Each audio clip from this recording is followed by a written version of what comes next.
want to be very aggressive where we can be in shuttering the bureaucracy, not just the funding, but the bureaucracy, that we now have an opportunity to do that. And that's where we're going to be looking for our opportunities.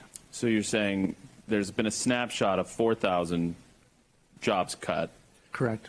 Is there a special, but it could grow much higher. It could grow higher. I think we'll probably end up being north of 10,000. That was White House Budget Director Russell Vought this week previewing potential mass layoffs during the government shutdown.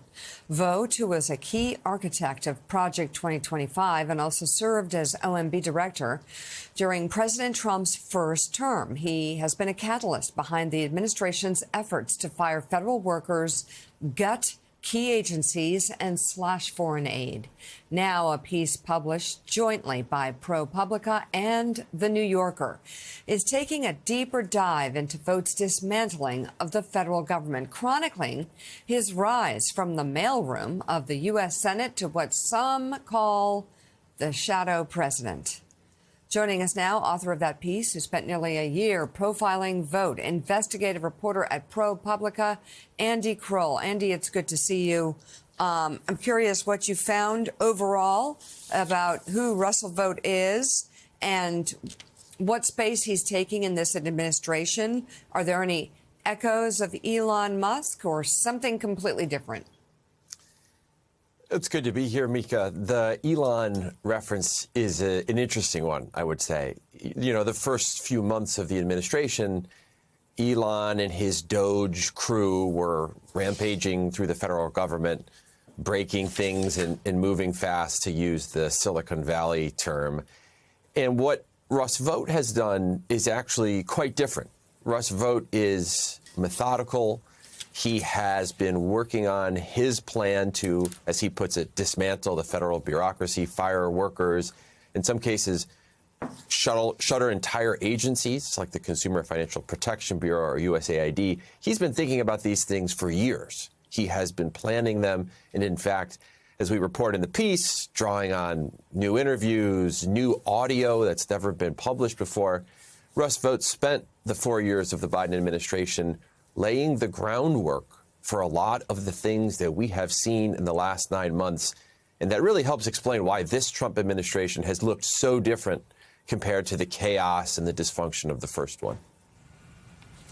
Katty Kay, I'll read this from Andy's piece, and then you take it. In Vought's vision for the U.S. government, an all-powerful executive branch would be able to fire workers, cancel programs, shutter agencies, and undo regulations that govern air and water quality, financial markets, workplace protections, and civil rights.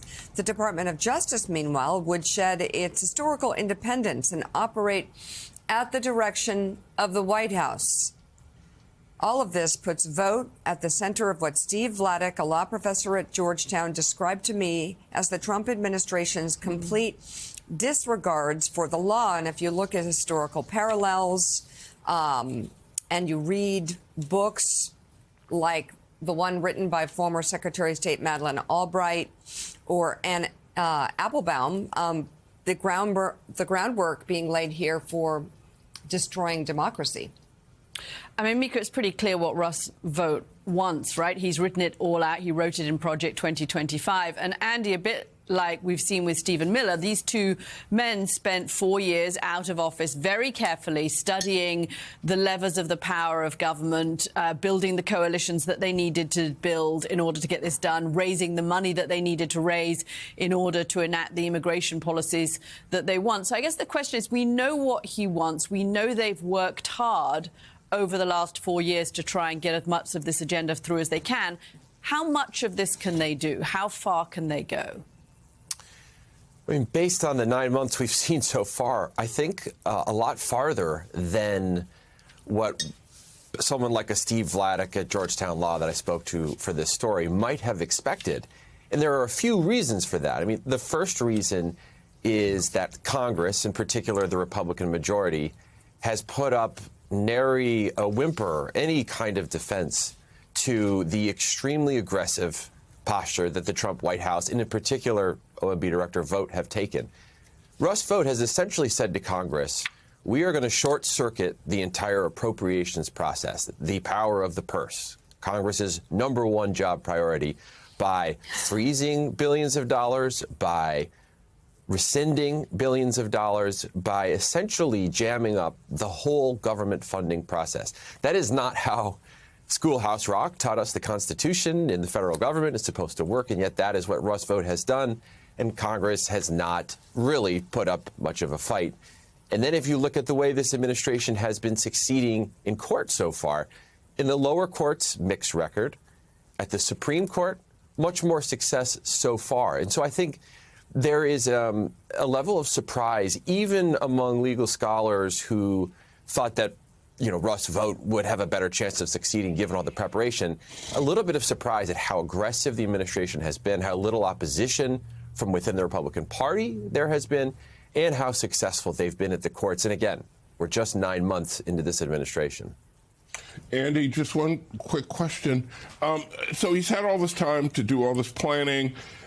These initial layoffs and during the shutdown, I think there were 4,000 or something like that. It included a bunch of people at the Centers for Disease Control who then had to be hired back because they were deemed essential. So how thought out is all of this? I mean, how specific and detailed and really thought through are all these layoffs? That surprised me that it seemed kind of slipshod.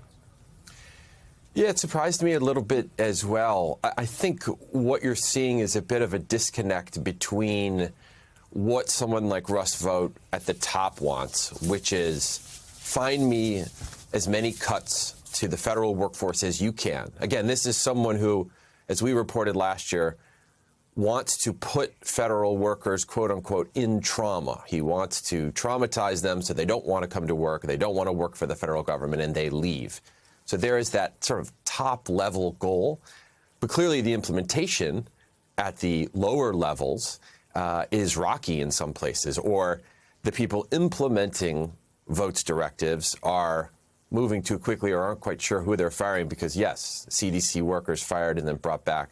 But a lot of other really critical parts of the government have been hit hard here, and based on the reporting we have not been brought back. Special education programs, the Department of Education, cybersecurity work at the Department of Homeland Security. I mean, there is a lot of really critical government capacity work only the government can do that is being wiped out in this shutdown. And again, by all indications, it is not being restored in the way that CDC has.